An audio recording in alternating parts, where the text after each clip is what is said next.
Менің есімім Жуманов Ерлан Ержанұлы. Қазіргі таңда Шымкент қаласы полиция департаменті, Еңбекші ауданы полиция басқармасының жергілікті полиция қызметі бөлімінің орынбасары және ювеналды полиция бөлімшесінің бастығы болып қызмет атқарамын. Ішкі істер органында 10 жылдан астам уақыт қызмет етемін.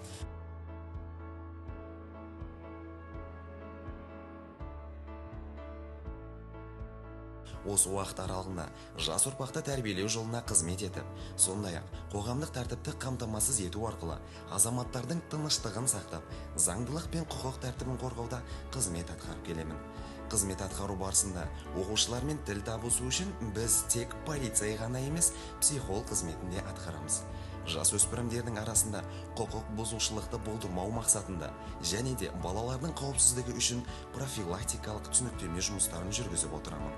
Сонымен қатар, өз қызметтік міндетімнен бөлек, әр оқу орнындағы жас ұрпақтың бойындағы патриоттық сезімін арттырып қана қоймай, болашақта елге адал қызмет ету жолына бағыттаймын.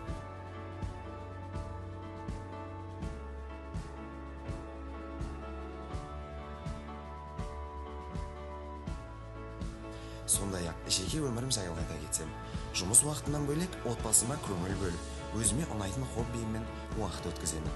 Менің сүйікті хоббиім кептер құстарын бағу. Кептер барлық елде тіршіліктің, бейбітшіліктің, сүйіспеншіліктің белгісіне айналған құс болып келеді.